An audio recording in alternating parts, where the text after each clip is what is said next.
Hola a todas y a todos. Buenas noches. En primer lugar, pues voy a hacer una presentación de los que nos encontramos aquí. Tenemos a Jesús Longueira Álvarez, Policía Nacional. También cursa estudios en Geografía e Historia en la UNED y es autor de innumerables artículos, aparte de autor del libro del que hoy vamos a hablar, que es esta noche, que es ETA, ni olvido ni perdón. Lo primero, Jesús, lo primero de todo, quería darte las gracias por venir a nuestro humilde canal. Es un honor, bienvenido. Y quiero darte de nuevo las gracias. Un placer estar aquí. Un placer para nosotros, de verdad. Quiero darte de nuevo las gracias por haber escrito este libro, porque plasma con crudeza el sinsentido de las acciones que ha llevado a cabo tantos años la banda terrorista y que pone a cada uno en su sitio, tanto víctimas como victimarios. ¿Por qué digo esto? Pues porque parece que algunos políticos se empeñan en borrar de un plumazo el más de medio siglo de historia que creo que muchos ciudadanos del país tenemos grabado a fuego en nuestras memorias. No en vano, hemos vivido décadas con todos estos asesinatos abriendo las noticias. Y desde luego, como bien dices en el libro, tanto tú como el autor del prólogo, una cosa es el perdón, que por cierto no han pedido de manera contundente en ningún momento, y otra muy distinta es el olvido. Y ninguna sociedad que quiera un futuro mejor debe permitir, ni qué decir tiene, cómo se pueden sentir las víctimas y familiares de las víctimas. Entonces, bueno, darte las gracias por el libro, porque es una experiencia, leerlo todo seguido es como una patada en la boca del estómago, pero yo creo que es necesaria. Entonces, eso, que hola, bienvenido y muchas gracias. Pues muchas gracias, Sonia, un saludo y un placer estar aquí.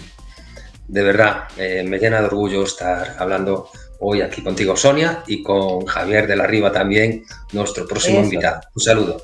Que es amigo y que viene siempre a darme apoyo al canal porque aún soy muy nuevita y pues eso, me salen mal muchas cosas, entonces necesito ese apoyo. Muchas gracias. Gracias Sonia, a ti también, compañero. Con invitados como Jesús, que aparte de un gran escritor, que me quedo con una frase de su libro, en el prólogo, que dice: son días de infamia. ¿Qué digo días? Años. Y yo creo que la has acertado, o sea, la has clavado, porque creo que hoy aún es mucho más infame lo que estamos viviendo en relación al blanqueamiento del terrorismo que en los años de plomo, porque por lo menos en aquellos años a esa gentuza le podías combatir de frente, pero es que ahora no podemos combatir. O sea que te tengo que felicitar por esas frases, porque me parecen que definen muy bien lo que estamos viviendo. Muy bien, muchas gracias. Esa frase en realidad es de Martín Sáenz Inestrillas, que en realidad es una víctima del terrorismo. Él en esa frase creo que condensa parte del sufrimiento que ha llevado consigo toda su vida. Le quiero hacer un homenaje desde aquí porque considero que resume también, bueno, no solo su sufrimiento personal, sino también el de su familia. He tenido el placer y el orgullo de conocer a su madre, ¿no? A la mujer del comandante Inestrillas, y de verdad que para mí han sido unos momentos como escalofriantes, ¿no? En serio, un homenaje hacia él. Muchas gracias por mencionarle, Javier. No, gracias a ti porque te hiciera el prólogo del libro. Sí.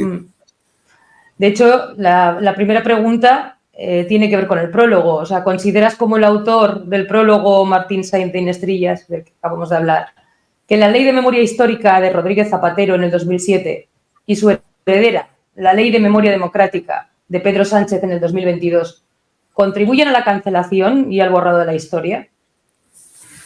Pues yo creo que sí, y además es que estoy al 100% de acuerdo con él. No se puede expresar de una manera, ¿no? Considero que esa ley es sectaria, y ese atributo, ¿no? Ese adjetivo sectario es lo que algunos precisamente utilizan para lanzarlo contra otra gente que lo único que quiere es que se trate todo como si fuera simplemente una causa, ¿no? Sin hacer diferencias. No concibo que se pueda cancelar la memoria solo de un lado, ¿no? Enalteciendo justo la del contrario. Me explico, ¿no? Esto también se hace patente, ¿no? Porque el último asesinato de la banda terrorista ETA, pues, a ver, fue hace 13 años, ahora mismo estamos en diciembre. Es que estamos hablando de antes de ayer, no estamos hablando de hace 100 años, por favor. Es que sales a la calle, le preguntas a los chavales qué fue ETA y parece que nadie lo sabe, pero no estoy hablando de chavales de 15 o 20 años, es que ya estoy hablando de gente de 30 o de 35 que también comete esos errores.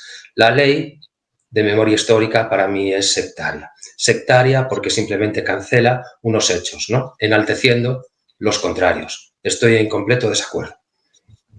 La propia ley en sí, el nombre, la memoria es personal, nunca puede ser colectiva.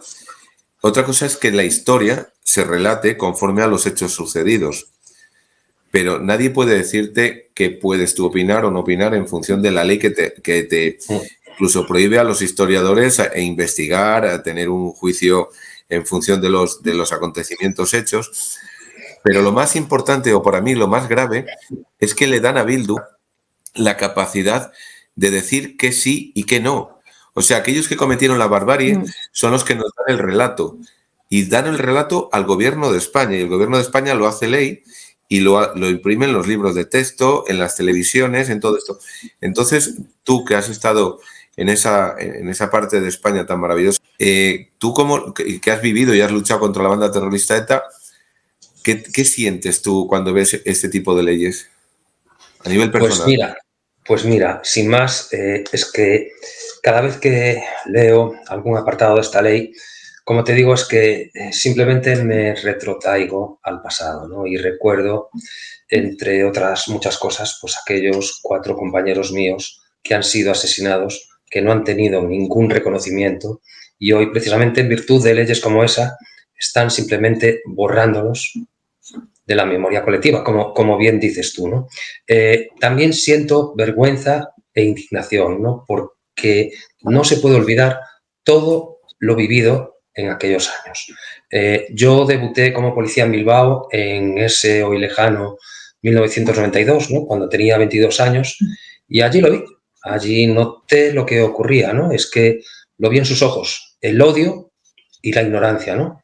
Un odio vertido sin saber por qué en un chaval de 22 años como yo. Es que no lo podía explicar. En este caso también quiero relatar que muchos compañeros míos que quizás en ese momento tenían la edad que tengo yo hoy en día, 50 y pico, 40, tal, acudían cada mañana a trabajar con una diana con su nombre pintado en su portal. Y eso es lo que todo el mundo hoy quiere normalizar. Eso es lo que todo el mundo hoy quiere ver como que no ha existido, ¿no? Y toda esa gente que ha colaborado con la banda, no me refiero solo simpatizando, ¿no? Simplemente hablo de mucha gente que pasaba una matrícula, daba un dato, un domicilio, tal, un nombre, pues todo eso parece que ha quedado en el olvido. Y no, yo no paso por eso. Me resulta incomprensible que haya gente que lo haga, que haya gente que lo avale y que haya gente que anime a que se haga. Sinceramente, me parece una traición. No solo eso, sino que el gobierno le acaba de dar una alcaldía a Bildu. Estuve 3 años destinado en Pamplona, ¿no? Recuerdo que el primer día que llegué allí, como había hecho antes en Bilbao, pues le pedí a mi compañero que me enseñara todos y cada uno de los lugares, bueno, pues donde habían ocurrido todas esas efemérides. Encerrados ya hablamos de alguna de estas que había ocurrido en Pamplona, ¿no? Recuerdo, bueno, pues un hecho sin muerte, pero que me impresionó, quizás por encima de las demás, ¿no? Era, bueno, pues un militar que le ponen una bomba en su coche, sobrevive, pero queda sin las 2 piernas y sin los 2 brazos, ¿no? Bueno, pues este hombre, que todavía conserva la vida hoy en día, he visto en aquellos años, ¿no? Vamos, sin crueldad, por decirlo de alguna manera, que le ponían el portal tronco, haciendo referencia, ¿no?, a que solo le quedaba el tronco. ¿Me explico? Eso también es una crueldad que no creo que se pueda dejar pasar, sin más, ¿no? Y son responsables tanto los que hacían esa pintada como los que, bueno, no sé si me explico, ¿entendéis, no?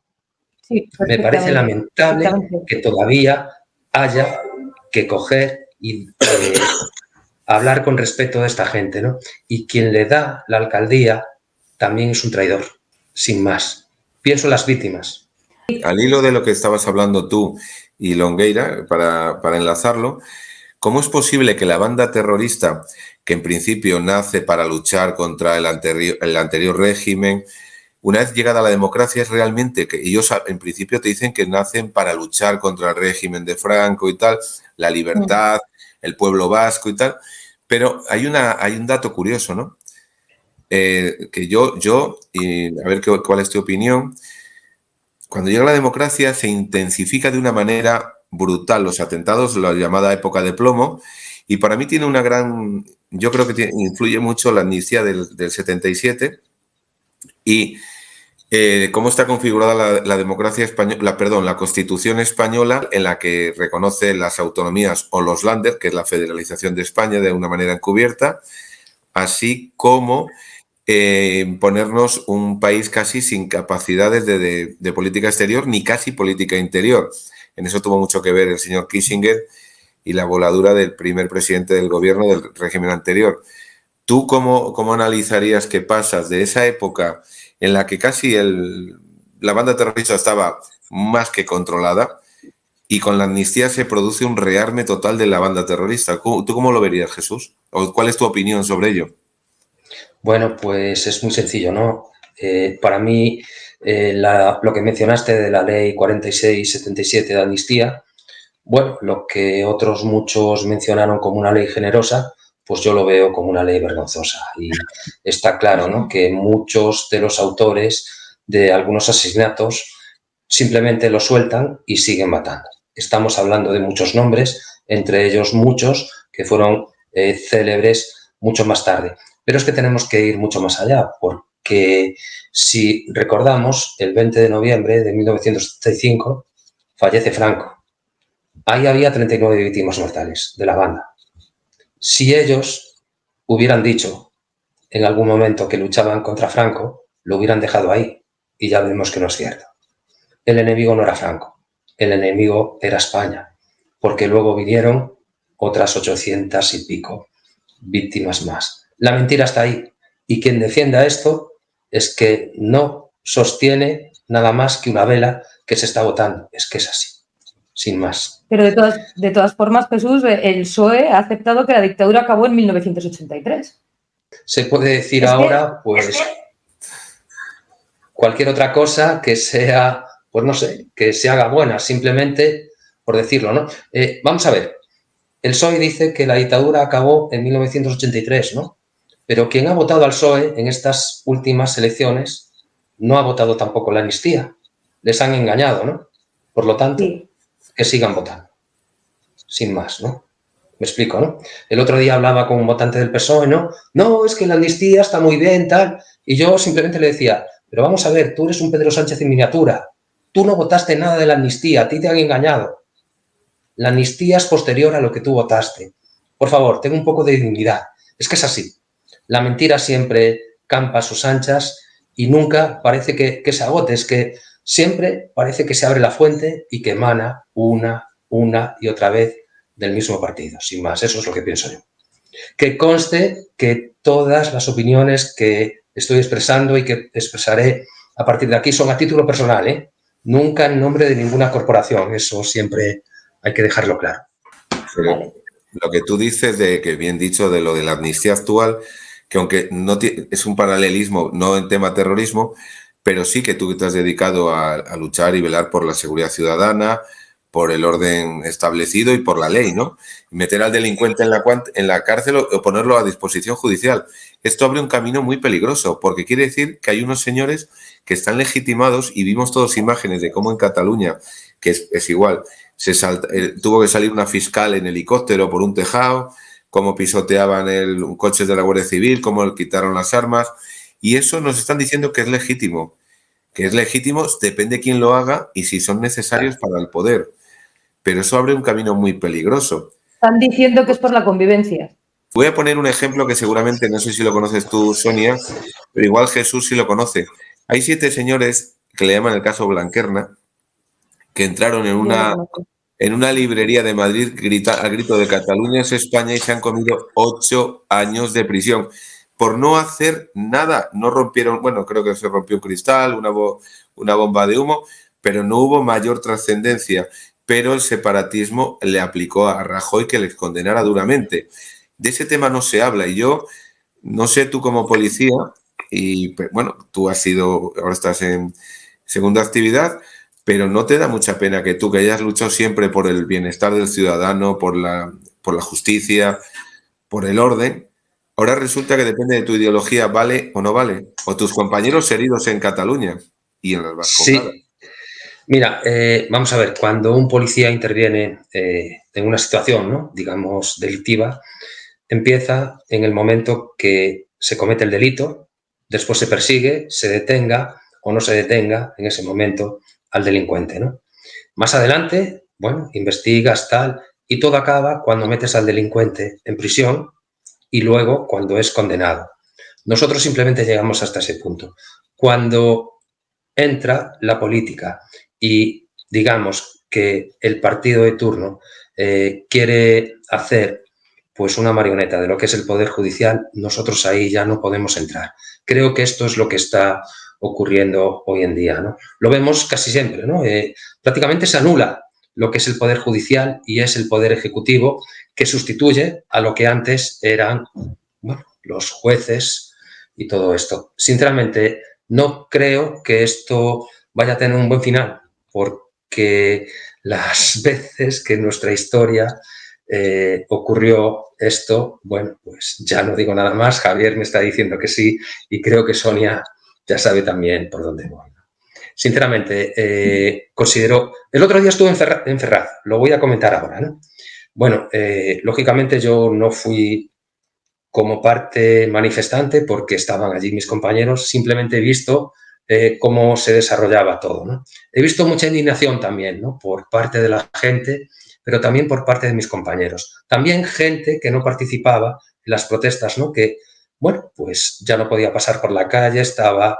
Bueno, una cosa, considero que la separación de los poderes hoy en día en España está muy maltratada, no creo que se cumpla. Y quiero separar de esto, ¿no?, a lo que es la Policía Nacional y la Guardia Civil de lo que son los poderes públicos. Creo que eso tiene que quedar siempre bien claro. La Policía Nacional y la Guardia Civil siempre estará allí, al servicio de los ciudadanos. El día 20 de diciembre se cumple medio siglo del magnicidio de Luis Carrero Blanco, hecho que relatas en tu libro. ¿Nos puedes hablar de cómo se perpetró, de la conexión con Henry Kissinger, muerto casualmente también el pasado 29 de noviembre, y de los detalles desconcertantes que hay en el informe oficial? Sí, bueno, aquí tenemos que relatar varias cosas, ¿no?, que son, como dices tú, desconcertantes. Una de ellas es precisamente la visita de Henry Kissinger a Madrid, ¿no? Otra es precisamente el nombramiento poco tiempo antes de Carrero Blanco como presidente del gobierno. Recordemos que cuando fallece, ¿no?, ese 20 de diciembre, no llevaba mucho tiempo como presidente del gobierno. La verdad es que simplemente en ese momento se le refuerza un poquito la escolta, pero su rutina no varió. Aquel 20 de diciembre a las 9:28 de la mañana, Carrero salta por los aires y eso que hemos visto todo en multitud de fotos, bueno, pues recordamos ese Dojedar que ni siquiera era blindado. Me explico, ¿no? Imagínate lo que aguantó el coche. Si vemos las fotos hoy en día, todavía el parabrisas, perdón, la luneta trasera sigue en su sitio y el coche tampoco es que esté muy destrozado, ¿no? Después de levantarse por el aire, 5 pisos, chocar contra el tejado y una caída de 3 pisos por la parte de adentro, ¿no? Aquí hay multitud de efemérides que la gente cree, bueno, que sirve un poquillo para decir que no fue planeado por la banda terrorista. Yo lo planteo de la siguiente manera. Sí que es cierto que se tratan precisamente esas efemérides, pero también lo cierto es que hay 3 autores conocidos de la banda, ¿no? Uno de ellos, Argala, ¿no?, que José Ordeñana, que todavía unos años después fallece víctima de un atentado por parte del batallón vasco español, de la misma manera que Carrero Blanco. Le ponen una bomba en el coche y salta por el aire. No tan alto, me explico, ¿no? No sé. Paradojas. Sí, paradojas. Javier, ¿estás escuchando? Que te veo ahí congelado en pantalla. Bueno, aquí tenemos que mencionar también la figura de Genoveva Forest Tarrant, ¿no? Genoveva Forest Tarrant pues era lo que se dice una niña rica que en su juventud se casa con un dramaturgo que se llamaba Alfonso Sastre, ¿no? Este hombre era un proetarra y, bueno, Genoveva Forest Tarrant, conocida como Eva Forest, se afilia al Partido Comunista. Realmente pasa por ser la colaboradora principal de todo este crimen, ya que recoge al comando terrorista, los aloja en varios pisos, uno de su propiedad, otro alquilado, ¿no? Y, bueno, pues incluso llega a ser quien les muestra el lugar. A partir de aquí hay varias consideraciones, ¿no? Como aquel hombre que, según dice ella misma en su libro, le entrega un sobre con las instrucciones sobre el atentado terrorista en la cafetería del Hotel Mindanao. Esta consideración que hago aquí, bueno, pues está muy controvertida porque hay mucha gente que dice que esa reunión no existió y de esa reunión solo tenemos el testimonio de la propia Genoveva Forest, ¿no? Hay también más consideraciones y recordaremos sin duda, ¿no?, que en la explosión que eleva el coche esos 5 pisos, hay quien dice que eso no pudo ser un explosivo que hubiera en ese momento aquí en España, ¿no? Parece ser que la teoría es más bien que está impulsado por una explosión de aquel explosivo conocido como C4. Si bien no se encuentran restos, es cierto, ¿no?, que la capacidad de elevación del explosivo de 900 metros por segundo corresponde, digamos, con la forma en la que se produjo el atentado. Y luego tenemos aquella otra circunstancia, ¿no?, de cuando en la calle Mirlo está todo el comando reunido y hay, digamos, por parte de las fuerzas y cuerpos de seguridad del Estado, la orden de coger, entrar en el piso, ¿no? La frase aquella de Paco, dile a tus hombres que nos vamos. El asunto ha terminado y los dejan seguir allí. Todas esas circunstancias son las que hacen pensar a mucha gente, ¿no?, que el atentado no solo fue cometido por la banda, sino que colabora la CIA, juntándose con el hecho de que Henry Kissinger no pernocta en la embajada americana que está justo al lado de la iglesia de San Juan de Borja, ¿no?, donde el almirante escuchaba misa todos los días. Muy próxima también a su domicilio en la calle Hermanos Becker. No sé si con eso respondo a tu pregunta o si queréis decir algo más. Yo me gustaría hacer un apunte, si Sonia me permite. A lo que tú bien dices, el explosivo se dice que es C4 porque la dinamita no es capaz de levantar esto. Has dado un dato muy importante, que estamos al lado de la Embajada de Estados Unidos. Y otro dato significativo que poca gente le pone en relevancia, que ha pasado 2 veces en la historia reciente de España.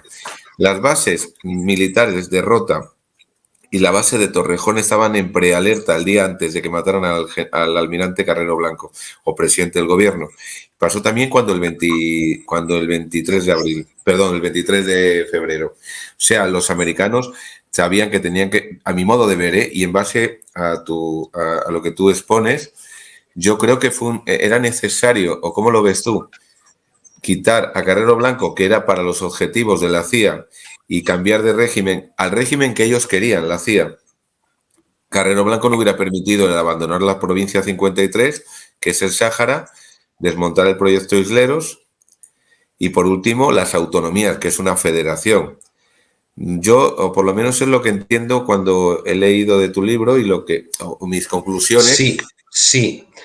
Vamos a ver. Sin duda, la muerte del almirante Carrero Blanco, presidente del gobierno en aquel momento y sucesor de Francisco Franco, cambia nuestra historia. Eso es indudable, ¿no? Es cierto, ¿no?, lo que comentas, ¿no?, todo eso, sin más, es que cae de cajón, es que es así. Y además tenemos que tener en cuenta que el sucesor de Carrero Blanco es precisamente Arias Navarro, ¿no?, que es quien menos esperábamos en ese momento.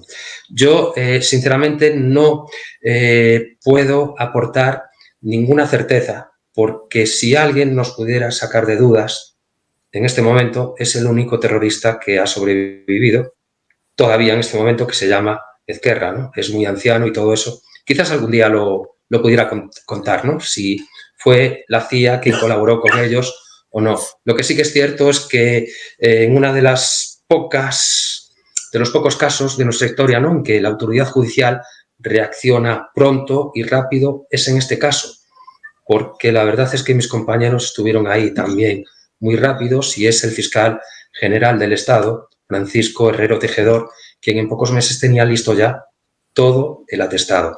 Es cierto, ¿no?, que se cumple aquí otra de las circunstancias que hace que quizás nunca sabremos, porque fallece en un accidente de tráfico. Un camión. Sí, un camión. Sí, bueno, pues un camión que embiste su coche justo por el lado, otro misterio, según dice la gente, ¿no? En todo caso, tenemos que volver a mencionar aquí que interviene otra vez la ley 4677 de amnistía, ¿no? Y yo creo que nunca vamos a saber la verdad. No sé, son muchos indicios, pero la verdad es que no hay ninguna certeza.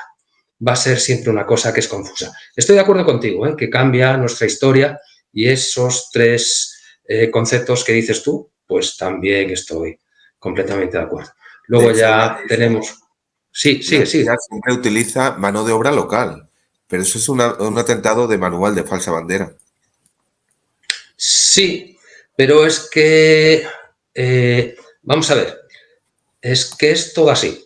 Compran un manual de minería justo al lado de donde están haciendo el túnel. Es que son muchos indicios, ¿no?, que, bueno, dices, ¿y cómo nadie se dio cuenta de esto? Es que, no sé, hay quien dice que simplemente es por despistar, en fin, todo es un desastre. Sinceramente, yo sugiero todo esto, ¿no?, y le pido que cada lector saque su propia interpretación. Me atrevo al final a decir, pues lo que estás diciendo tú, que cambia nuestra historia y además no veamos de qué manera. Desgraciadamente, aquel 20 de diciembre de 1973, pues con el almirante Carrero Blanco, no se fueron solo las dos personas que viajaban con él en el coche, sino que se fue una parte de nuestra historia. Yo en mi libro trato toda la historia de la banda. Es cierto, ¿no?, que cuando me comentaba el editor sobre este caso, yo le comenté, es que eso merece un libro aparte, para detallarlo todo, punto por punto, punto por punto. Y es así, ahora lo veis. Por ejemplo, el otro día os hablaba de mi compañero Eloy García, ¿no? Desgraciadamente, bueno, pues está enfermo hoy, no le podemos invitar, pero es cierto que él nos podría dar todavía más datos sobre este tema. Los puntos calientes está claro que están expuestos aquí, no hay nada más, ¿no? La interpretación que le dé cada uno, a partir de aquí, bueno, pues es la que se le quiera dar. Yo simplemente, como escritor, quiero que el lector, bueno, pues tenga una actividad también participativa y creo que debe ser él quien debe tomar sus propias decisiones. Lo planteo todo, sin más. Cada uno que... Es cierto, ¿eh? A ver, estamos hablando del C4, pero no hay ningún indicio. No se halló ningún resto. Es cierto, la velocidad de expansión. Ahí estamos, ¿no? Me explico. Es así.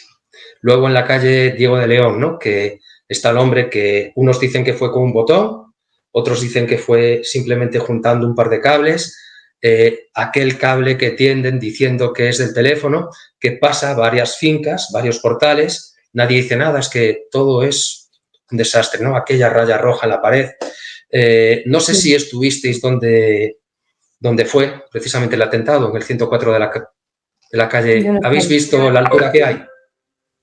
Mi madre, es que aquello es para verlo, es impresionante. Yo he tenido ocasión de estar precisamente dentro, donde cayó el coche, he pedido un permiso especial, me autorizaron, hice unas fotos que os pasé el otro día, ¿no? Y la verdad es que me parece increíble. Todavía me resuena hoy, ¿no?, pensar, pero ¿cómo pudieron todavía sobrevivir? Porque solo fallece uno en ese momento. Los otros dos fallecen, uno camino del hospital y otro ya en el hospital. Es increíble, tremendo, tremendo. Hay que hablar un poquito también más de esa mujer que se llamaba Eva Fores, hombre. Efectivamente, Eva Fores, sí. Eva Fores quedó muy contenta de este atentado y en ese momento visita la banda arriba, en Francia, ¿no?, y les propone la comisión del siguiente, que es el atentado de la cafetería Rolando, casi un año después, en septiembre de 1974, ¿no? La cafetería Rolando estaba en la calle El Correo, justo adosado a la dirección de seguridad en la Puerta del Sol. Allí querían coger y perpetrar un atentado contra los policías simplemente porque por la puerta lateral pues tomaban el café allí. Y lo hacen dejando unas bombas en el servicio. Mueren 12 personas en ese momento, pero ninguno es policía. Ahí se produce un poquito la caída de la propia Eva Forest, ¿no? Cuando la banda le recrimina que las cosas no salieron tal cual ella había planeado. Es cierto que muere un policía que se llama Félix Ayuso Pinel, pero ya lo hace más de un año después. Víctima de esas heridas, pero más de un año después, ¿no? En fin, ahí está la caída de la propia Genoveva Forest Arrad. Llega a estar en la cárcel. Eso te iba a decir, 3 años, ¿no? Hasta que es liberada por la ley de amnistía de la que hablamos. ¿Y cuál fue su final? ¿A qué se dedicaba? ¿No hacía algo de... Cuéntanos. Genoveva Forest Arrad simplemente era una niña rica. Una niña rica que tenía un trastorno de personalidad. Alternaba fases de euforia con otras de depresión y, bueno, necesitaba reconocimiento inmediato, ¿no? Eso es lo que le lleva simplemente a tener contacto con la banda. Cuando cae, canta y empieza a tirar del hilo y tal, y llega a incriminar a otros personajes de la vida popular de aquella España de los años 70, ¿no? Tal como Adolfo Marsillac, incluso la recientemente fallecida, ¿cómo se llama? Que se me fue, hombre. Concha Velasco. Concha Velasco, justo. Pues les acusó a los dos, ¿no? Llegaron a estar imputados, bueno, en fin, un desastre, ¿no? Finaliza sus días exactamente igual que en aquellos momentos, sin una meta concreta y sin un quehacer conocido. Llega a escribir un libro que se llama La Operación Ogro, ¿no? Pero, a ver, lo que algunos puedan quitar de ese libro es como, no sé, como si fuera de un libro de ciencia ficción, ¿no? Porque al fin y al cabo está contado por una parte interesada, sin más. Un desastre, un desastre. En el atentado de la calle El Correo, en la cafetería Rolando, se da la circunstancia de que tampoco pagan los autores. Es Genoveva Forest Arrad quien los recoge y los traslada a un piso franco en Madrid. Los lleva también el día del atentado para que pongan la bomba en los servicios y los saca de allí también. Tampoco pagan por el crimen, ¿no? Actualmente viven en Francia y uno es lingüista en la Universidad de Pau y otra trabaja en la misma ciudad. Son pareja, en asuntos sociales, en una... Bueno, eso. Es que me parece increíble encima eso, más paradojas de la vida. Pero bueno. Hay una foto de un diario de tirada nacional de hace unos 12 o 13 años que merece la pena que se le eche un vistazo, ¿no? Que le sacó a los dos en la escalera de su casa, digamos, bueno, pues esa foto, ¿no? Sí es cierto que me refiero también a este evento en el libro y finalizo ese párrafo diciendo que hoy en día están disfrutando de la compañía de sus hijos y de sus nietos, lo que le negaron a esas 13 víctimas. La última frase que pongo ahí en ese párrafo es: espero que por lo menos con algún tipo de pudor, pero me da que no es cierto. Me da que no tienen ningún resentimiento. Y esto es una de las cosas que yo le reprocho a todo el mundo que les apoya, sin más. El descaro y el desprecio a las víctimas. Hay que decirle a la gente que esos de la cafetería Rolando, como otros muchos, fueron los que se beneficiaron de una mal llamada amnistía del 77, que no pagaron por sus... ni siquiera fueron juzgados y salieron a la calle para seguir cometiendo fechorías, que poca gente lo sabe y tú lo explicas muy bien, Luis. Y eso yo creo que tú le estás dando un valor importante, porque libros como el tuyo hacen falta, porque la mayoría no conoce la verdad. Y no sé, ¿qué te motivó a escribir este maravilloso libro? Bueno, en realidad la historia de este libro la considero en 3 fases. Tiene 3 fechas de nacimiento. Yo desde hace algunos años escribía para algún diario algún artículo referente, ¿no?, pues, a eventos de este tipo, ¿no? Lo que pasa es que lo hacía de forma cruda y real, ¿no? Quizás sin que, bueno, poniéndole los puntos encima de las is, las cosas como son, ¿no? Más adelante hubo gente que me pidió colaborar en otras publicaciones, etcétera, etcétera, y llegué a escribir tanto con seudónimo como para otra gente, ¿no?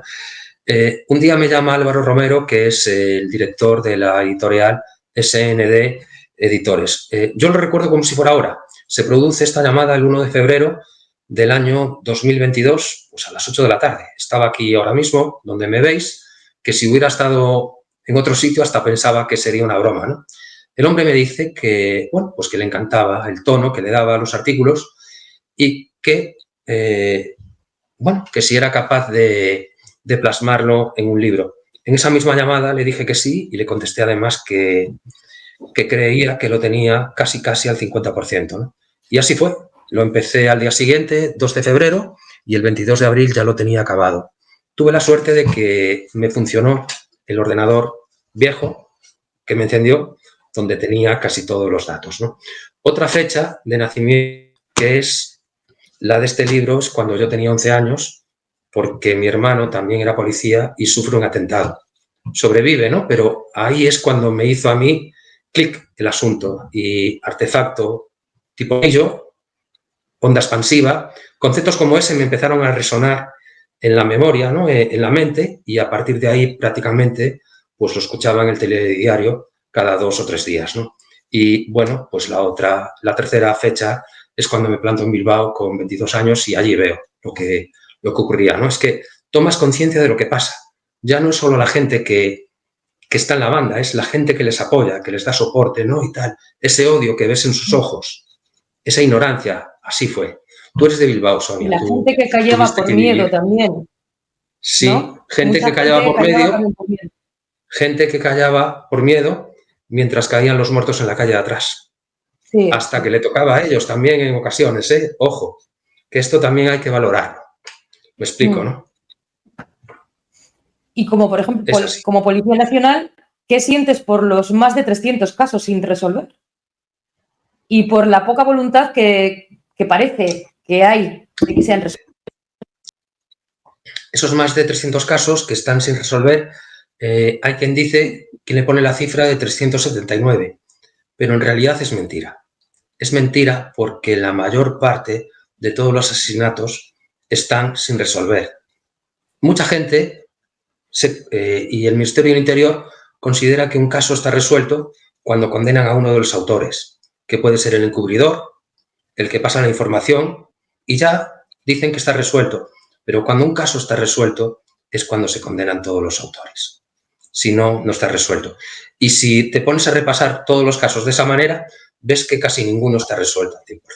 La mayoría de los casos están irresolubles. Ya no hablo solo de los de antes del 77, ¿no? Con esa ley de amnistía, sino los que vinieron después. Por ejemplo, hay el caso del atentado de Santurce, donde mueren 2 compañeros míos, ¿no? Juan Herrera, uno de ellos, y el otro Tizón. Uno de los heridos es compañero, todavía vive aquí en La Coruña, ¿no? ¿Qué ocurre ahí? Bueno, pues que el que aprieta el botón de la bomba es el Gaddafi. Lo conocéis, ¿no? Sí. Recordáis que había otro que actuaba con él que se llamaba el Turco.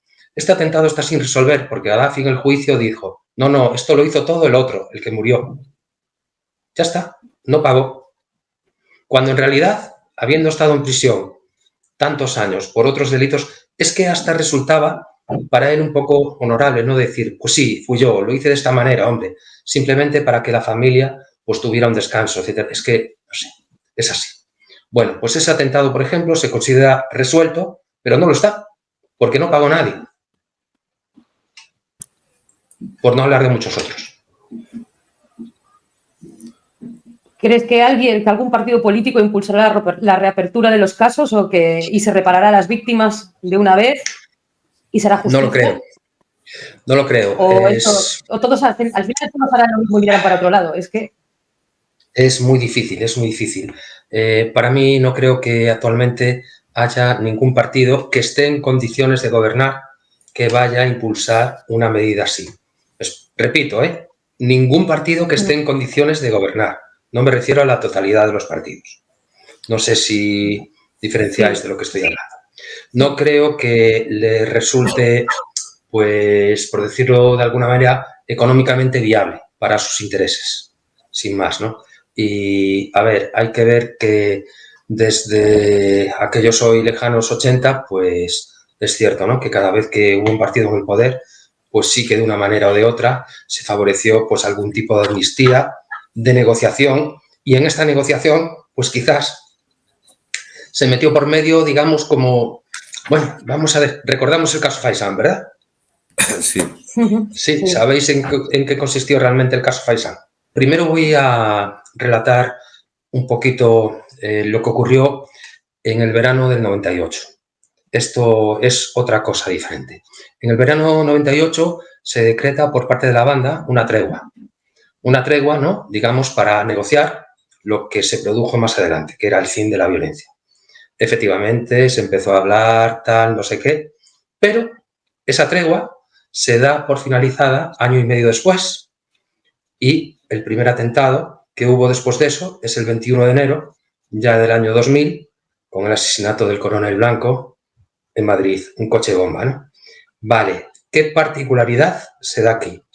El coche bomba que hacen estallar al paso del coronel Blanco ya había sido robado en el verano anterior, en plenas negociaciones. No sé si me explico, ¿no?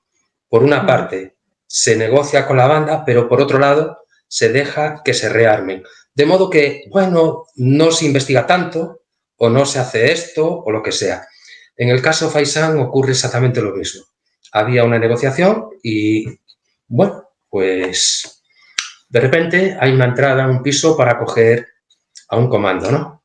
Hay una orden que dice, todo esto, repito, que lo comento como Jesús Longueira, a título propio, no en nombre de ninguna institución, sin más, que quede claro, ¿no? Sí. Hay una entrada prevista en un piso franco para acoger a un comando y hay una orden que dice no se puede entrar, aquello que hablábamos, ¿no?, del piso de la calle Mirlo. Aquí, con muy buen criterio, por mi parte, hay un compañero mío que dice, lo siento, yo no acepto ese tipo de órdenes. Yo tengo prevista esta entrada para hoy y voy a entrar. Hay otra persona que lo mandan al bar Faisán y dice, van a entrar tal día, a tal hora, en tal sitio.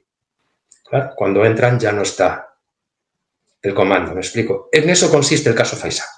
¿A quién enjuician ahí? Al chivato. Claro, ¿quién es? Ni se sabe, ¿no? En el bar Faisán lo atendía un tal El Osúa, que hoy en día ya falleció, también fue enjuiciado, pero nadie sabe nada de esto. En el año 95 se produjo otra cosa parecida, y es que un guardia civil simplemente paró a tomar un café allí. El propio El Osúa lo reconoce como guardia civil y se hace el simpático. Más adelante, estoy hablando del año 75, le propone al guardia civil un dinero a cambio de que pase datos de futuras intervenciones de la Guardia Civil. Efectivamente, el Guardia Civil dice, bueno, pues sí, muy valiente el hombre, ¿eh? La verdad es que hay que reconocerle que el hombre fue un héroe, ¿no? Al tiempo que decía que sí, comunicaba a sus jefes, me ha pasado esto, voy a seguir adelante, con lo cual, más que dar información a la banda, lo transmitía precisamente en un acto de lealtad a sus compañeros. El culmen del asunto llega cuando esas 20.000 pesetas que le prometen mensualmente ya están ingresadas en una cartilla y cuando ya pasan varios meses, el propio Guardia Civil es reclamado para que forme parte de un comando para secuestrar a un empresario. Ahí estaba el Guardia Civil formando parte del comando y la Guardia Civil, digamos, sus compañeros, ¿no?, para echarles el guante. Es cierto que llegan al cruce y el Guardia Civil se baja con la disculpa de orinar y hace la señal convenida a sus compañeros para que les intercete, ¿no? Esto es visto por un terrorista, ¡bumba!, y se entabla un tiroteo, ¿no? Este Guardia Civil, el nuestro, sobrevivió a esa acción, ¿no?, pero con mucha suerte. Hubiera sido injusto lo contrario. La verdad es que facilita, digamos, la detención de varios miembros de la banda y además ocurre que el empresario que iba a ser secuestrado en ese momento ofrece a la Guardia Civil una cantidad de dinero enorme en aquella época por haberle salvado de ese momento. Por supuesto que la Guardia Civil rehúsa, ¿no? Y se dice precisamente este hombre, nuestro protagonista, ¿no? Que la aceptación de esa cantidad haría indigno por parte de nuestra institución, ¿no? La prestación de nuestro servicio. Aquellas 20.000 pesetas mensuales que ya en un número tal fueron donadas, digamos, a la Asociación de Huérfanos, ¿no? Pero a lo que iba, por no perder el hilo, este fue quizás la primera parte del caso Faisán, porque es precisamente en la misma cafetería donde años después, bueno, pues se produce la segunda parte del caso, ¿no? Propiciada por aquella negociación que en esos momentos seguía el ministro del Interior, Rubalcaba, con la banda. Así es, perdón que me estoy enrollando un montón. No, para eso estamos, es la idea. Pues una de las cosas que más me ha llamado la atención de todo son los informantes. Los informantes de la banda, los hay de todo tipo, color. Hay incluso un miembro del PNV, por ejemplo. Pues sí, pues sí. Curas. Es que quizás aquí se produce una de las mayores paradojas, ¿no? Que podamos ver. Hace unos años había publicado un libro que decía ETA nació en un seminario. No sé si lo recordáis, ¿no? Bueno, pues para mí el lugar de nacimiento de ETA no es en un seminario y quizás sea precisamente en ese partido político que algunos le llaman Partido de los Negocios Vascos. Es que son muchos los casos, ¿no? Mario Naindía, etcétera, etcétera, algunos que en virtud de esa llamada ley de amnistía salen, se vuelven a reintegrar en la banda, después acaban en el partido, o al revés, que formando parte del partido político, en la clandestinidad, se integran en la banda y luego son liberados, en fin, un desastre, un desastre. John Gratibia es uno de ellos. No puedo desvelar mucho aquí porque quizás mi próxima publicación esté encaminada precisamente en este sentido, ¿no? La verdad es que es una historia que da mucho jugo y quién sabe si se pueden desvelar algunos secretos. Quiero comentaros que hay muchas páginas que están inéditas, ¿eh? Ojo. Y quizás en los próximos años todavía tengamos alguna sorpresa sobre esto también. Estamos trabajando en eso. Creo que esto no puede quedar así. Yo considero que por lo menos ya no solo las víctimas, hombre, sino la sociedad en general tienen que saber la verdad. Y la verdad al 100%, no la verdad que nos quieren vender ahora, ¿eh? Como mínimo que no quede en el olvido. O sea, que quien esté interesado pueda leerlo y acceder a ello. Ahí está. Claro. Pero bueno. ¿Crees que todo este olvido está revictimizando a todas las víctimas? Bueno, yo creo que es obvio. Es este país el que está sometiendo a las víctimas a la revictimización con el olvido, alegando que ya pasó. Algo tan sencillo como eso y diciendo que la banda terrorista ya no existe. Yo creo que sí. ¿Qué crees? Yo creo que sí. Y además es irrefutable, ¿no? Javier se está riendo ahora. Creo que sabe lo que voy a decir y casi le voy a dejar que conteste a él. Venga, Javier. No. Lo que te quería comentar es al hilo de lo que dice Sonia y que nos han hecho creer que estos hombres de paz, como es el Gordo, Otegi, que le llamaban el Gordo, que está involucrado en varios secuestros y, bueno, que es una sociedad maravillosa, la sociedad del mundo Abertzale. Yo no estoy hablando de todos los vascos, pero tú cuando has presentado tu libro, cuéntanos la de problemas que has tenido en una sociedad que todavía vive atemorizada por el miedo, en el cual el PNV, el Partido de los Negocios Vascos, como tú bien dices, y Javier García Isaac, y los representantes máximos de Bildu, mantienen la sociedad presa de un recuerdo terrorífico y el miedo que sigue a día de hoy en la sociedad. Porque sí que sería interesante que le dijeras a la gente qué te ha pasado a ti en la presentación del libro en las provincias vascas, que es demoledor. Muy buena pregunta, Javier. Sí. A la primera parte hay que responder de otra manera, ¿no? Lo que decía Sonia, creo que las víctimas no tienen la voz suficiente porque precisamente se le da más voz a los verdugos que a las propias víctimas. Eso es así, ¿no? Y lo estamos viendo ahora mismo en el Ayuntamiento de Pamplona. Sin más, irrefutable, ¿no? Voy a citar aquí la portada del libro, que veis el libro, el título, pero aquí abajo, no sé si lo leéis, hay un subtítulo que pone en una sociedad que premia a los verdugos y olvida a las víctimas. Es precisamente lo que está pasando, ¿no? La presentación del libro. Bueno, pues la verdad es que tengo que decir que la presentación del libro, allá donde estuvimos, se presenta en Zaragoza este día 16, este sábado, ha sido siempre un éxito, ¿eh? La verdad es que hay que reconocer. Madrid, La Coruña, Cartagena, Santander, Oviedo, un montón de ciudades. Tengo que ir a León, ya sabes. En fin, fue muy bien. Pero claro, ¿qué dices? Oye, pues ya que hacemos este libro, pues hay que presentarlo allí donde ocurrió todo, hombre, por lo menos, ¿por qué no lo vamos a hacer? Y en febrero, pues claro, las cosas se hacen o no se hacen. Decidimos presentarlo en Bilbao y en San Sebastián. Y allí estuvimos. Lo que pasa es que, claro, una sociedad nos cedió amablemente un local. Y claro, bueno, según se anunció, lo que mejor cocina, hombre, ese caldo de cultivo, ¿no?, que le prenden fuego, automáticamente aparecieron unas amenazas por un lado, unas pintadas por aquí y tal. Y, a ver, no reprocho nada, que la sociedad, lógicamente, pues nos suspendió el acto. Me parece normal, ¿no? Entonces, nosotros, en lugar de echarnos atrás, pues decidimos buscar un local alternativo y no voy a citar nombres, lo encontramos en un hotel de la propia localidad de Bilbao.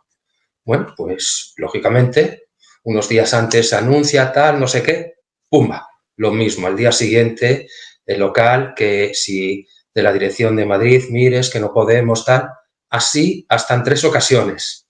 El caso es que nosotros teníamos previsto presentarlo en San Sebastián y allí estuvimos a las 5 de la tarde. El acto consistió en la presentación del libro y hacer una ofrenda floral delante del ayuntamiento. La verdad es que nos acordonó la zona la policía autonómica, incluso nos buscó sitio para aparcar, todo muy bien. Pero cuando íbamos de camino a Bilbao, precisamente del hotel, ya por cuarta vez, nos cancelaron, digamos, la reserva que teníamos hecha. Por lo mismo, ¿no? Amenazas, tal, no sé qué, no sé cuánto. Nos tiraron allí unas piedras, se concentraron delante. Bueno, ya sabéis lo que es. Los gritos de chacurra, camporá, etcétera, etcétera, pues los volví a escuchar. La verdad es que no los echaba de menos, en serio, ¿no? Pero hasta ya me reía, hombre, porque estamos en unos tiempos que parece mentira que todavía se produzca todo esto, pero no cambió nada. Total, que al final le metimos pichón porque en la vida es lo que hay que hacer. Fuimos al hotel donde teníamos el último acto y allí a la puerta, aunque no entramos al salón, improvisamos el acto, justo en el bar de enfrente, y acudió con nosotros un montón de simpatizantes. El acto lo hicimos exactamente igual, sin más. Pero quiero decir que el miedo todavía está ahí, no se ha vencido nada. El acoso al que somete toda esta gente, al resto de la población, es que es así. Mira, vamos a ver, ¿qué pasa en Pamplona? Pamplona es una ciudad pequeña. ¿Por qué está gobernando ahora? ¿O va a gobernar a partir de este sábado quien no debe? ¿Por qué? Por lo mismo. Simplemente por ese acoso. Lo explico, ¿no? Ya no hablo de los pactos, pero es una minoría la que gobierna por encima del resto. Y en Pamplona tenemos que hablar de muchas víctimas mortales, porque siendo una ciudad pequeña, tiene una gran concentración de víctimas de la banda terrorista ETA. Entre ellos, Tomás Caballero Pastor, que fue un hombre valiente que en el año 1998, formando parte de UPN, que es el PP de allí, se enfrentó simplemente a 2 concejales de Ribatasuna. Unos meses le duró la vida, sin más. En eso estamos, ¿no? Como más adelante el caso de Eduardo Caso, etcétera, etcétera, ¿no? Vamos a ver, tenemos en mente esas imágenes, ¿no?, de muchos miembros del PSOE portando el ataúd de aquellos, me explico, ¿no?, aquellos hombres del PSOE asesinados y hoy defendiendo a quienes acabaron con su vida. ¿Pero esto qué es? ¿A dónde vamos a ir? Es increíble. Yo, ¿Te refieres? no puedo con esto. Me parece una estafa, una ignominia.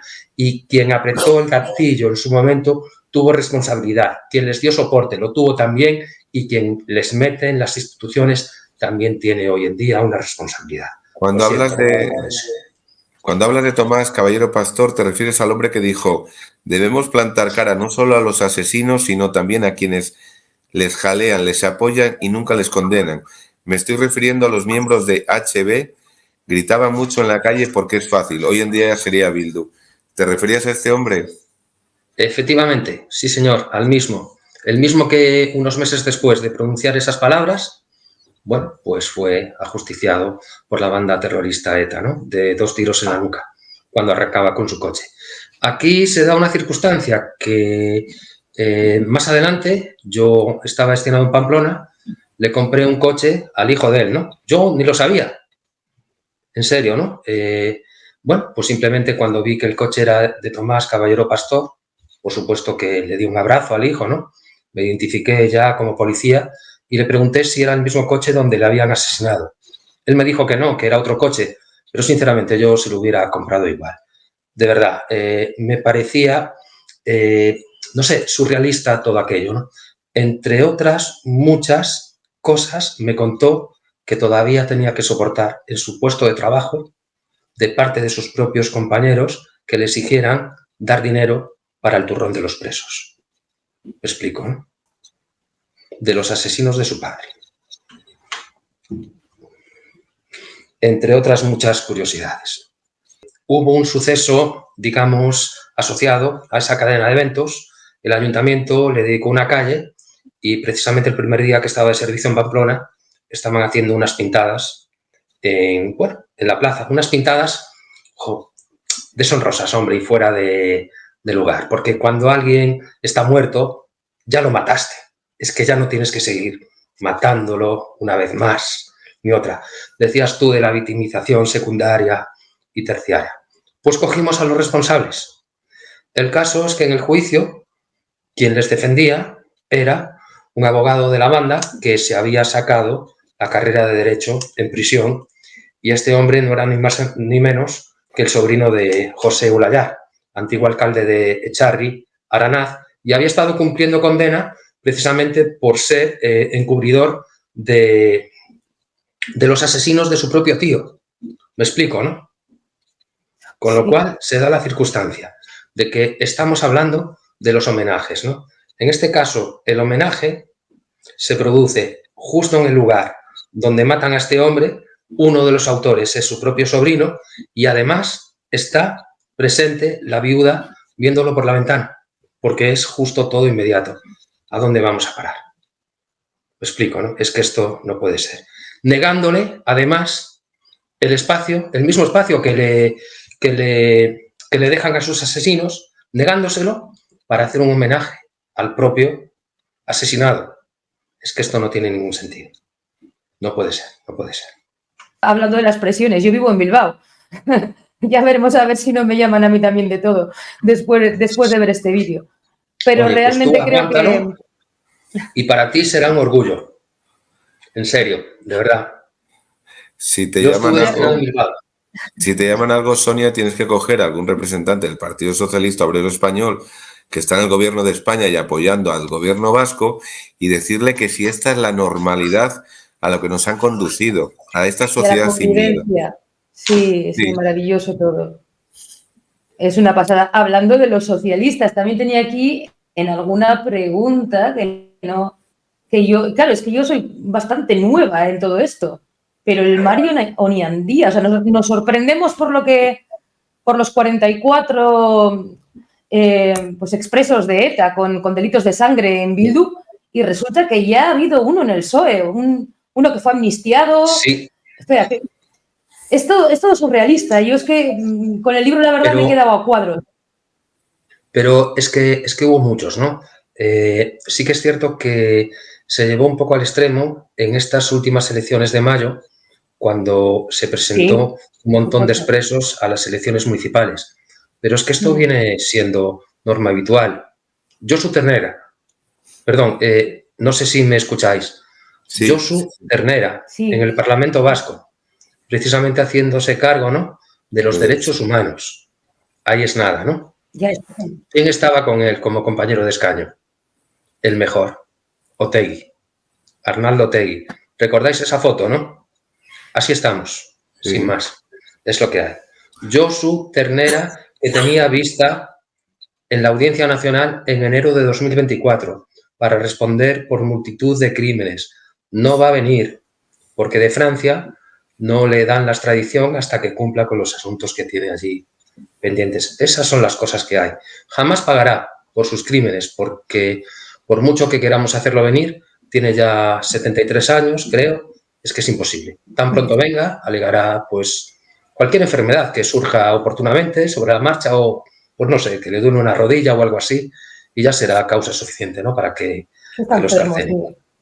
¿Os acordáis de aquel terrorista que brindaba con champán y comía langostinos en prisión cada vez que salía? Bueno, pues su compañero fue liberado simplemente por padecer una depresión. Pero vamos a ver. Cometes un atentado, matas a la gente, tienes una depresión y te sueltan del talego. Y las víctimas no estarán deprimidas también. No sé si me explico, ¿no? ¿Recordáis aquel hombre que había secuestrado a Ortega Lara, ¿no?, que decía que Bolinaga, el eterno Bolinaga? ¿Recordáis, no?, aquellos paseos que se daba por el pueblo? Padecía una enfermedad incurable de la que tardó muchísimo tiempo en morir. La gente pensaba que solo estaba condenado por el asesinato de Ortega Lara. Perdón, por el secuestro de Ortega Lara. Pido disculpas. Pero ese día, en ese momento, se recupera una pistola con la que habían asesinado muchos años antes a un guardia civil que se llamaba Mario Manuel Leal Vaquero, en el año 85. Y había sido este mismo hombre. Con lo cual, no estaba en prisión simplemente por un secuestro, también por un asesinato. Y ya está, a pasear por el pueblo. No puede ser. Lo siento, las cosas como son. Y tampoco puedes hacer, en virtud de eso mismo, investigar asesinatos que ocurrieron hace 80 años. Ya. ¿Me explico, no? Porque la vara de medir tiene que ser la misma para todo el mundo. La pistola con la que asesinaron a Miguel Ángel Blanco. Simplemente este detalle. A ver, ¿apareció o no apareció? ¿Qué pensáis? Yo creo que sí. Seguro que sí, sí. No apareció. Todavía no apareció. ¿Recordáis a ese hombre que pasó hace relativamente poco con una pisonadora por encima de unas armas, simulando que la banda ya había entregado? Sí. Si realmente mañana se encuentra un zulo, aparecen armas que hayan sido utilizadas en asesinato, ¿qué pasa con eso? ¿Creéis que van a proceder contra los autores o no? No. No. De todas maneras... ¿Y qué sorpresas nos llevaríamos? ¿Quiénes pueden ser los autores? Porque no todos los autores son conocidos. Yo he lanzado un reto hace mucho tiempo, ¿no? Y, por ejemplo, Javier García Gaztelu y su mujer, que fueron precisamente los que matan a Miguel Ángel Blanco, la mujer es la que lo secuestra y lo obliga a introducirse en el coche, ¿no? García Gaztelu es la que es quien le pega los 2 tiros en la nuca, y hay otro que se llama José Luis Geresta Mújica.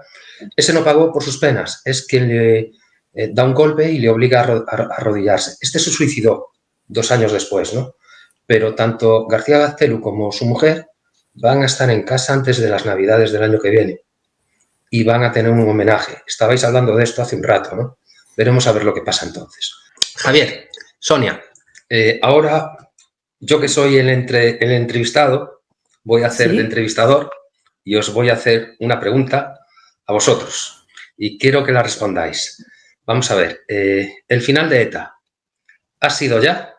El final de ETA fue víctima de la acción policial o fue víctima de una negociación. ¿Qué pensáis sobre esos 3 asuntos? Es difícil, ¿eh? ¿Quién responde primero? Tú primero, como queráis, que eres eso ya... más sabio en estas cosas. Yo creo que la acción política paralizó la acción policial porque iba por muy buen camino. Cuando a la policía se le ha dejado trabajar, y englobo a policía y guardia civil, evidentemente, no se movían. Sin embargo, la acción política ha conseguido disfrazar un final de ETA que, a mi modo de ver, y es un punto de vista mío personal, es mentira, para darles una salida política y que gobiernen el Estado español. Básicamente, así lo veo yo. Si se le hubiera dejado trabajar a la policía, ETA estaba derrotada desde hace muchos años, pero derrotada y cumpliendo penas donde tenían que estar, en las cárceles de toda España, bajo mi punto de vista. Muy bien. Sonia, ¿y tú qué opinas?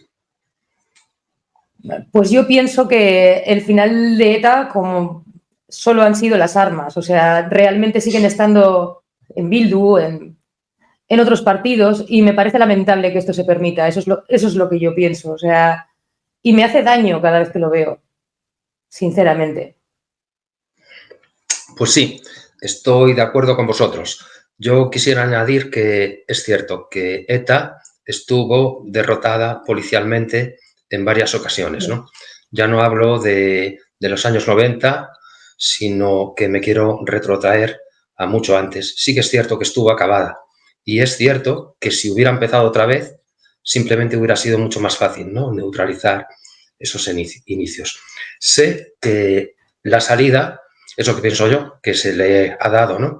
Con esta última negociación simplemente no ha sido el final de la banda, sino simplemente su traslado a las instituciones, no hay más, ¿no? Para mí, que se hayan llamado Herri Batasuna, pasando por Euskal Herritarrok, que luego se hayan llamado de otra manera y que ahora mismo sea Bildu, pues simplemente es, digamos, pues un cambio de siglas, porque es lo mismo, sin más, ¿no? Y el que citabas tú antes, Arnaldo Otegi, recientemente he visto, ¿no?, que en algún periódico le imputaban 7 secuestros. Bueno, yo he documentado 4 y he documentado 4 con hechos, ¿no? Estos secuestros que perpetra este hombre es que no es el típico secuestro de que te llevas a un hombre, lo retienes unos días, cobras y luego lo sueltas. Es que hay más cosas por el medio, ¿no? Estamos hablando de que detienes a un terrorista y automáticamente pues echa mano del manual ese, ¿no?, que ya en sus primeros días les instruyen sobre el asunto y te denuncian por torturas. Pero es que Otegi jugaba con el primer secuestrado a la ruleta rusa. Me explico, ¿no? Le ponía la pistola aquí, pum, pum, pum. A ver, no me vayáis a decir que esto no es una tortura. Este hombre se llama Luis Abatúa, era de la empresa Michelin. La empresa Michelin tuvo en esa época precisamente 2 muertes asociadas, ¿no?, a esa cadena de eventos. A este hombre lo secuestraron, pero hubo 2 directivos que los mataron. El segundo de los secuestros era Luis Rupérez y luego, si recordáis, también hubo otro intermedio y un tal Gabriel Cisneros, que era de UCD. Gabriel Cisneros llevó un tiro en la barriga, precisamente por el que decías tú, el que le llamaban el gordo. En este caso se libra por distintos avatares judiciales, ¿no? Le acusa otro que le llamaban el Zapatones, otro consorte que participa en el secuestro, y 2 mujeres. Una era François Barguenda y otra más que dijeron, no, no, fue él. Bueno, pues sigue impune. Hay también un reconocimiento por parte de la propia víctima, pero este hombre, Gabriel Cisneros, que falleció creo que en el 2013, vivió el resto de su vida con una cicatriz en la barriga de un disparo que le metió el gordo, el propio Otegi. Hoy en día, llave del gobierno. No nos olvidemos de esto, ¿eh? Los que están definiendo el futuro del país. A ver, del país entero. Voy a hacer... Además. Sí, voy a hacer una búsqueda aquí. Creo que la tengo.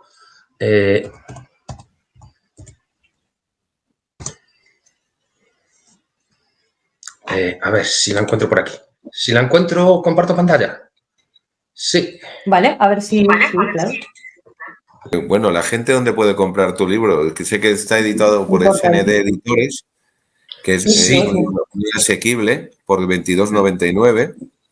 Sí, lo puede comprar en la propia web de la editorial, sndeditores.com, El Corte Inglés, Amazon, La Casa del Libro y en casi todas las librerías. La verdad es que la venta va muy bien. Sinceramente, pues no me lo esperaba, ¿no? Uno nunca hace esto precisamente pensando en su propia persona, ¿no? Pero, a ver, una vez que haces esto, pues también te gusta que tenga difusión, claro, lo típico. Que se valore. Y Hay ahí una estamos. cosa que me llama la atención de tu libro, porque Sí. tú dices la frase que no decía ninguna de las víctimas, por desgracia, que siempre decían perdono pero no olvido. Y tú dices lo que pensamos la mayoría, ni perdono ni olvido. Ni olvido Ahí ni perdono. está. Es que tiene que ser así. Es que tiene que ser así. Porque el perdón, para mí, simplemente tiene que provenir de las víctimas. Pero es que además el autor tiene que estar arrepentido. Tiene que estar arrepentido, y no hablo de ese arrepentimiento falso que te sirve para que te reduzcan a un poquito más la condenita, ¿no? Y luego también es que tiene que tener un refrendo, digamos, en su voz, ¿no? Las víctimas están sometidas a un olvido que me parece injusto. Si una víctima quiere perdonar, pues que lo haga y ya está. Pero nadie tiene que hablar por el resto. Son las víctimas las que tienen que hacerlo. Es que no lo veo, ¿eh? Creo que ya encontré aquí lo que quería compartir. A ver, voy a intentarlo. Perdón, ¿eh? Pido disculpas. Aquí está. Vale.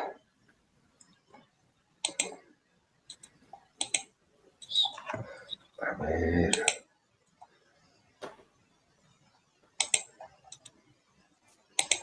¿Lo veis? Yo todavía no, pero va con tanto retraso. Ahora sí. Vale. ¿Sabéis quiénes son, no? Espera, ¿cómo lo...? A la derecha está Arnaldo Otegi y el de la izquierda es Josu Ternera. Sí. Bueno, pues ahí están juntos en el Parlamento Vasco, el de la izquierda, precisamente velando por los derechos humanos. Derechos humanos, a ver, después de lo que les negó a sus víctimas. Me explico, ¿no? ¿Entendéis? Sí. Pero eso denota una sociedad enferma de valores. Ahí voy yo, sí. Vale, ya lo he quitado. Pues para mí es así. Hace un año, ahora mismo, en una presentación que hicimos de las primeras del libro, ¿no? Pues creo que fue en Madrid, hubo hasta quien se reía de nosotros, porque en ese momento decíamos, ¿no? Pues que Arnaldo Otegi puede ser el próximo Lehendakari. Me explico, ¿no? Pero ¿cómo va a pasar? Pues fíjate, ha renunciado precisamente hace poco. Y puede que, si no es él, pues sea un compañero de su próximo partido. Y quiero también decir una cosa, 853 víctimas. Ese número, ¿qué pasa? ¿Pensáis que es real? Hay que poner un número, pero yo creo que el número, este, es el que hay, porque yo en cada capítulo incluyo alguna más y digo por qué tiene que ser, y alguna porque tiene lo contrario, ¿no? Para mí son alguna más, ¿no? Y también incido en muchas cosas. El terrorista más sanguinario de la banda, o uno de ellos, Henri Parot, recordemos, ¿no?, que lo interceptan camino de Sevilla con 230 kilos en un Renault 14. ¿A qué iba? Fíjate si le llega a salir eso. ¿De cuántas víctimas estaríamos hablando? Y en el año 2000, aquí en Villalba, que ocurre lo mismo, fallece el guardia... este atentado lo tenemos que comentar también, ¿no? Fue a principios de este siglo ya. En Villalba, pues ocurre exactamente lo mismo. Interceptan a un vehículo de ETA con un montón de kilos de explosivos. En este caso es también la Guardia Civil, y hay un tiroteo. Aquí se produce la participación de lo que yo llamo un héroe, porque los héroes los tenemos entre nosotros y actúan a diario, aunque no lo veamos. Un guardia civil, pues, fallece en el tiroteo, hay otro que está herido, pero por esa carretera en ese momento pasa otro guardia civil de paisano que va con su mujer, se baja del coche, coge el arma de su compañero y abate al terrorista, ¿no? Como puede, salva la vida del compañero que está allí herido, coge la emisora, llama, tal, y logran detener al otro terrorista que llevaba también en su coche 200 y pico kilos de explosivos. Es que las cosas son así. Estaríamos hablando a lo mejor de 20 o 30 muertos más. También tenemos que citar aquí, por ejemplo, ¿no?, el atentado de Alicante, de Muchamiel, que es exactamente lo mismo que Vic. Cogen el coche, lo preparan, con un mando a distancia teledirigen el coche hacia el cuartel de la Guardia Civil. Lo que pasa es que no aciertan y el coche queda en una acera. Lo abandonan allí, no dan aviso a nadie y al día siguiente el director de un banco llama a la policía municipal y dice: oiga, que hay un coche encima de la acera. Vienen 2 policías municipales, el conductor de la grúa, lo retiran y en ese momento hace explosión. Mueren los 2 policías y el conductor de la grúa. Pero claro, el día anterior se salva la mayoría de los niños que estaban jugando en el patio de la casa cuartel de la Guardia Civil. Es que es todo así. El hombre que forcejea con Henri Parot, ¿no?, camino de Sevilla, pues también es un héroe. Actualmente está en el servicio de seguridad de la academia que tienen, creo que en Ocaña, ¿no? Llevó un tiro en la pierna, pero fue capaz de detener al terrorista, de inmovilizarlo, de detenerlo y con eso evitar la muerte de mucha gente, ¿no? El terrorista, el más sanguinario de la banda, le dice: perdón, apárteme del coche, por favor, apárteme del coche, y automáticamente se orina y se defeca por sí mismo. Me explico, estamos hablando de eso. Es así. ¿No hubo un atentado fallido en Torre Picasso que no se llegó a producir? Sí. En Madrid hubo muchos atentados fallidos. Algunos también solo buscaban causar daños materiales. Aquí hay que distinguir, ¿no? Por ejemplo, de cuando se produce el aviso y cuando no se produce el aviso. El mismo día que se celebra un partido del Real Madrid, justo enfrente en la Torre Europa, estalla un coche. Ahí no hay víctimas porque se produce un aviso. Pero es que también en la calle Ocaña, de la misma manera, mientras se desaloja, fallece un compañero mío del Cuerpo Nacional de Policía, compañero y amigo, ¿no?, del que guardo un gran recuerdo, Luis Ortiz de la Rosa. De verdad que estoy cansado de repetirlo, ¿no? Cuando pierdes a alguien, cuando alguien te abandona, y más en estas circunstancias, pues dices, ¿no?, bueno, pues qué buena persona era, pero es que en el caso de este hombre hasta está de más decirlo, porque es que es innecesario, ¿no? De verdad que es una de las mejores personas que he conocido en mi vida. Yo he perdido a 4 compañeros. Él simplemente iba de paisano con su mujer y con su hija a un centro comercial. Ve que sus compañeros no dan abasto, desalojando la zona, y se ofrece a colaborar. En ese momento estalla el coche, ¡pumba!, y le coge a él de lleno, ¿no? Siempre estamos hablando de que cuando tú colocas un coche bomba no es con la intención de no hacer daño. ¿Entiendes, no? Es que es así.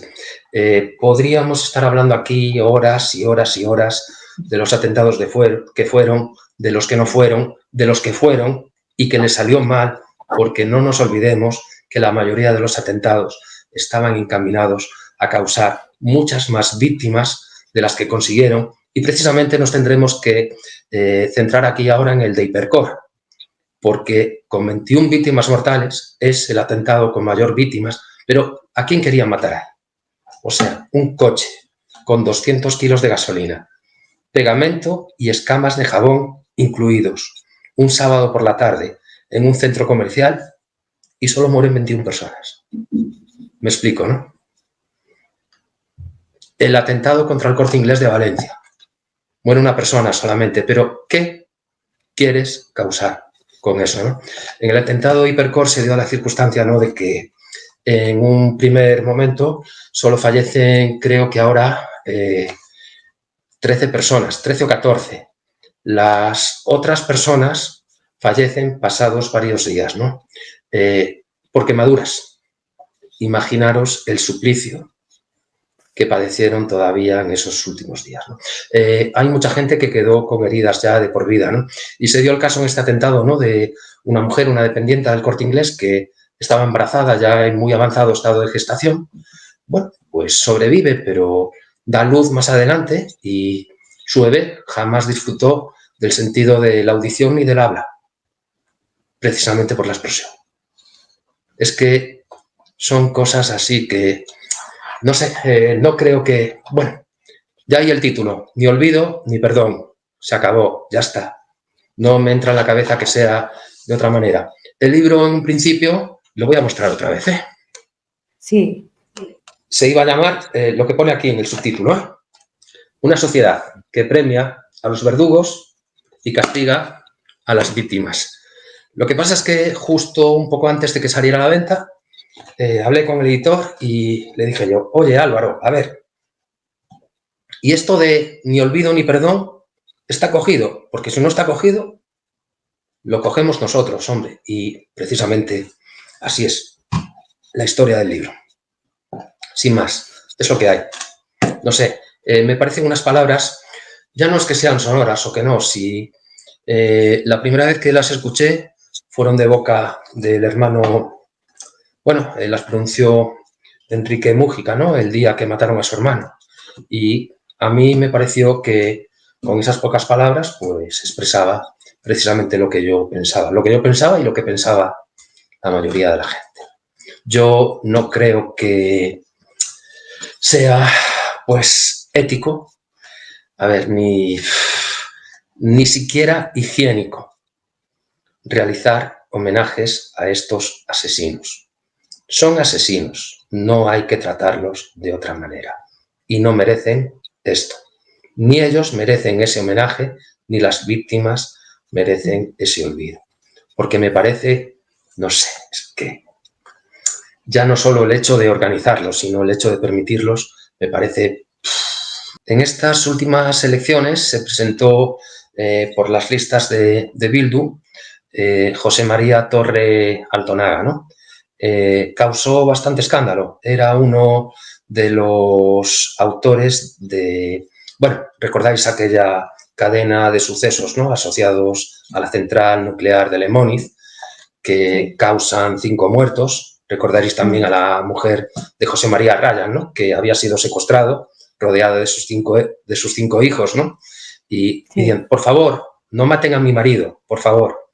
Bueno, este hombre, Torre Altonaga, formaba parte de una subcontrata que trabajaba dentro de Lemóniz y facilita al comando 2 buzos de su empresa, unos cascos, y los guía hasta donde hay un depósito donde colocan una bomba, ¿no? Consecuencia de esta explosión, pues fallece un operario, ¿no? Creo que, si no recuerdo mal, se llamaba José María Negro Viguera, ¿no?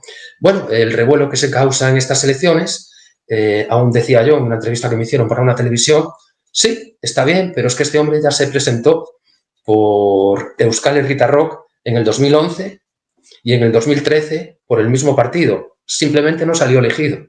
Pero esto siempre vino siendo así, siempre. Sin más.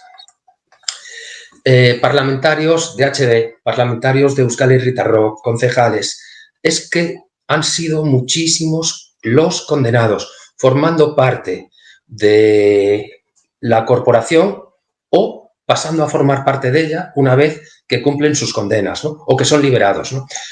Voy a citar otra vez el caso de Miguel Ángel Blanco, ¿no? Quien da el chivatazo es un concejal de HB en el ayuntamiento de Eibar, que es donde lo secuestran, que se llama Ivón Muñoa Arizmendarreta. Tuvo su homenaje también al salir de prisión. Me explico, ¿no? Y se dio el caso de que Miguel Ángel Blanco tuvo que ser trasladado de Sepultura porque no les llegó con asesinarlo, sino que una y otra vez vandalizaban la tumba donde sus padres decidieron trasladarlo a la localidad desde donde habían partido 50 años antes, ¿no? Que es en Faramontaos, aquí en Orense, donde hoy descansan los 3 juntos. Nos falta quizás hablar de la ideología. Me explico, ¿no? ¿Qué ideología tienen? Yo creo que no tienen ninguna ideología más allá que las ganas de matar y de asesinar. Porque si tuvieran una ideología clara y concreta, o si tuvieran simplemente aquí esta medida, defenderían sus ideas de otra manera, ¿eh? Yo te quería preguntar, porque ellos tienen han tenido, cuando estaban operativos en modo terrorista, me refiero, tenían mucha admiración por el IRA. la banda terrorista. Sí. Es una de las cosas que ponen como disculpa.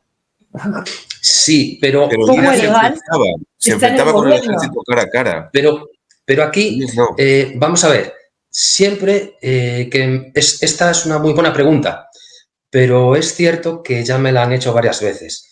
Yo siempre contesto de la misma manera. Vais a estar de acuerdo al 100% conmigo.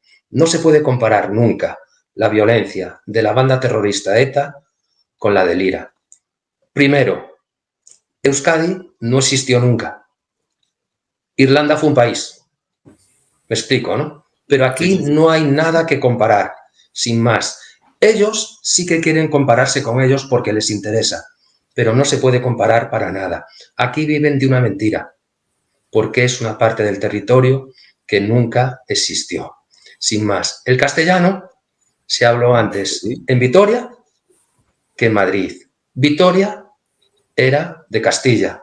Lo mismo que Guipúzcoa. Simplemente había un poquito de distinción en lo que... perdón, dije Guipúzcoa, Vizcaya. Simplemente había un poquito de distinción allí, pero nada más. Me explico. Simplemente empezaron a contaminar. Bueno, es que es todo inventado. Me explico. Hay un momento, a finales del siglo XIX, que viene un hombre que pasaba por allí y se inventa la independencia.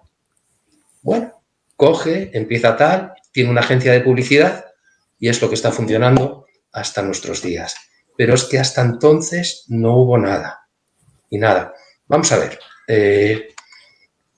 Los marinos castellanos que procedían de esa parte del territorio, ¿qué gestas tenemos con ellos? Porque estamos hablando, por ejemplo, del Cano. Pero el Cano, nacido en Guetaria, fue en la naviera de Castilla, como castellano. ¿Qué nos quieren contar hoy lo contrario? Blas de Lezo. O sea, ya nos quieren decir que el Cano estaba en una entidad territorial independiente en aquel momento. No, no es así, no es así. Blas de Lezo, pero por favor, hombre, fueron héroes españoles. Como ahora, sin más, lo que pasa es que se quieren distinguir. Se da la circunstancia además de que en una ocasión, fíjate hasta dónde llega la ignorancia, ¿no?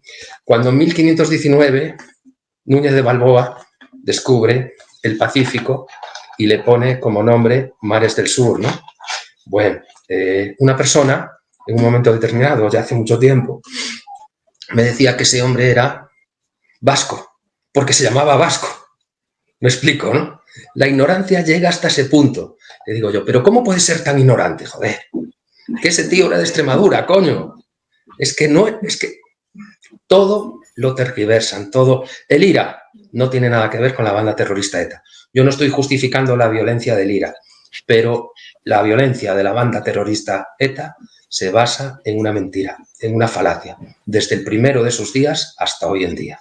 Esto da para mucho más, da para horas y horas, porque tampoco hemos hablado, por ejemplo, de los asesinatos que no estaban planeados, que simplemente se encontraban con alguien que les venía bien, que encajaba entre sus objetivos y le mataban porque efectivamente.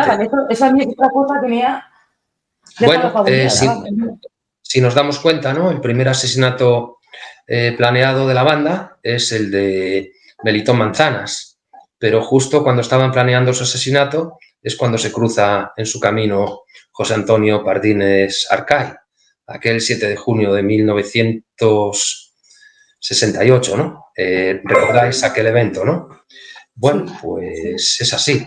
Sinceramente, si tenemos que pensar en esto, también es cierto, ¿no?, que mencionábamos antes Enterrado, aquella muerte del policía Moreno, que simplemente se lo encuentran en un bar, o es así, sin más.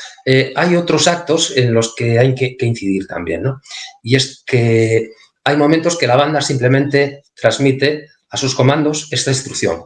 Necesitamos una muerte esta noche. Y los comandos improvisan, de cualquier manera, ¿no?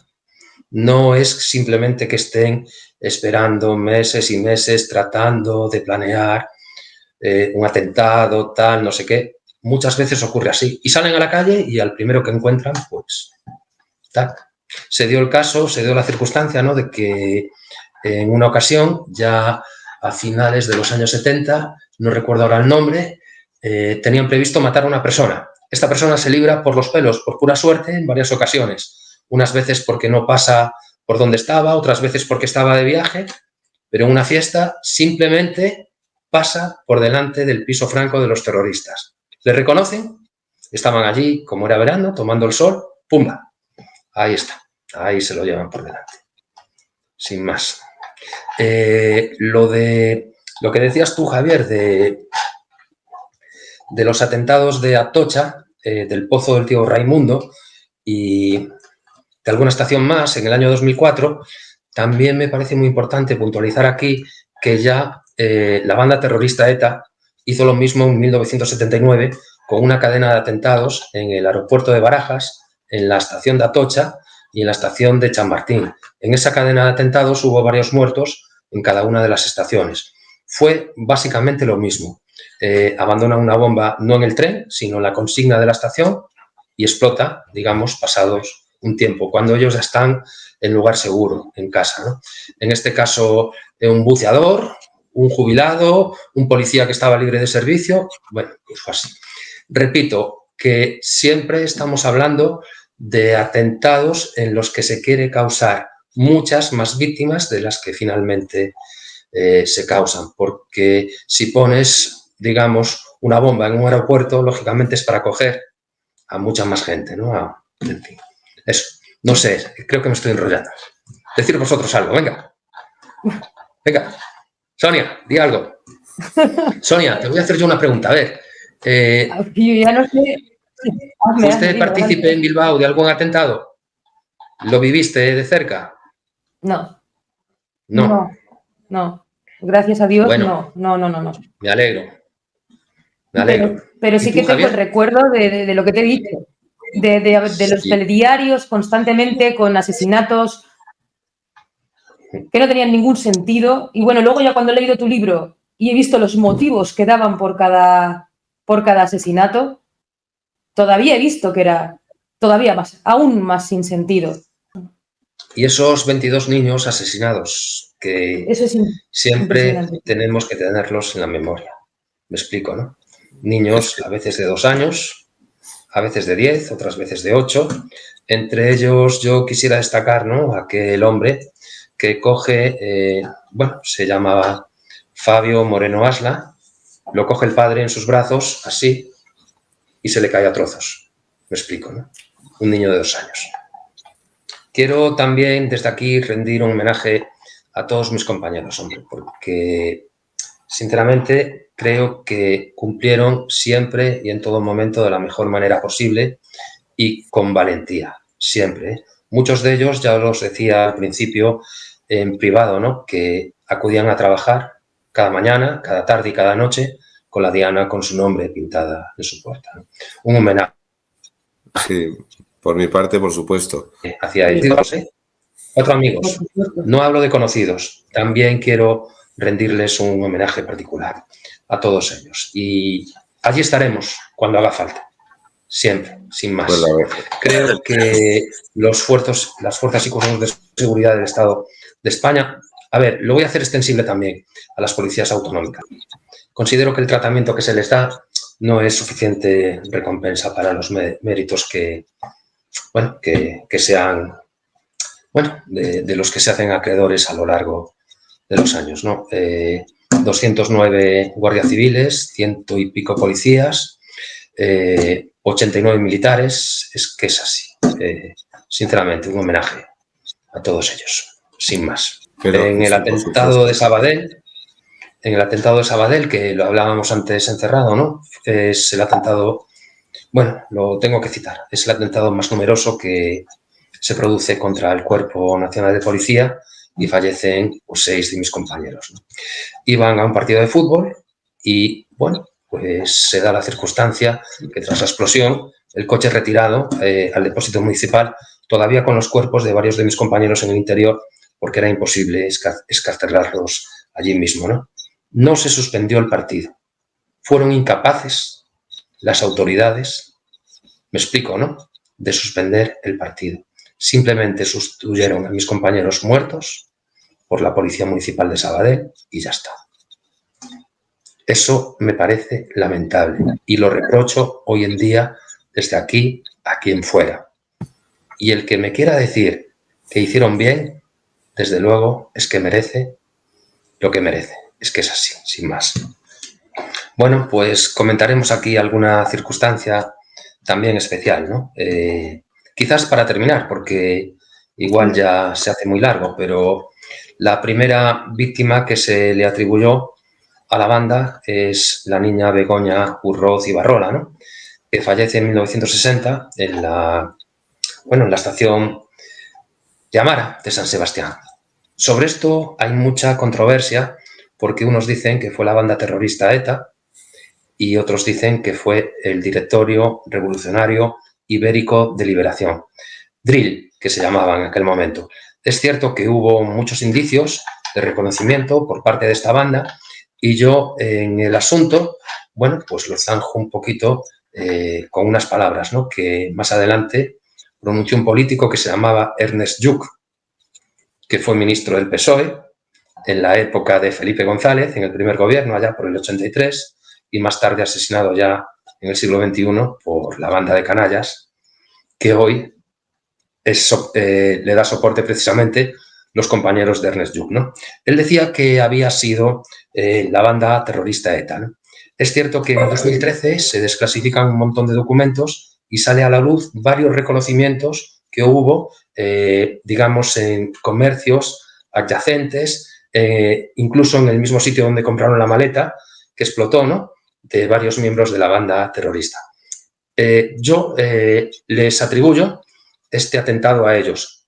¿Colaborara la banda terrorista ETA o no? El caso es que quiero llegar aquí porque se produce más adelante un hecho que considero que es de una gran generosidad, ¿no? Y los padres sobreviven y más adelante tienen otra niña a la que le ponen de nombre el mismo que a su hermana, Begoña Urroz Ibarrola. Y así es que 50 años después, por parte del Ayuntamiento de San Sebastián, se descubre allí en el mismo sitio una placa en nombre de la niña asesinada, Begoña Urroz Ibarrola, descubierta por su hermana, Begoña Urroz Ibarrola. Pues fue una cosa que considero que, no sé, nos tenía que resonar. Para mí hoy ha sido una delicia estar con un amigo y una persona tan experta como tú, que aporta conocimiento, sí, datos y también una luz de esperanza. Tu libro, para poder proyectar un buen futuro hay que saber de dónde venimos y lo que hemos hecho mal también, ¿no? Para poder corregirlo. O sea que yo por mi parte, gracias por tu libro, por tu amistad y por el próximo libro que escribas. Muchas gracias, Javier. Es mutuo y recíproco. Muchas gracias, Sonia. Gracias a vosotros, a los dos. Un beso enorme. Venga, chao.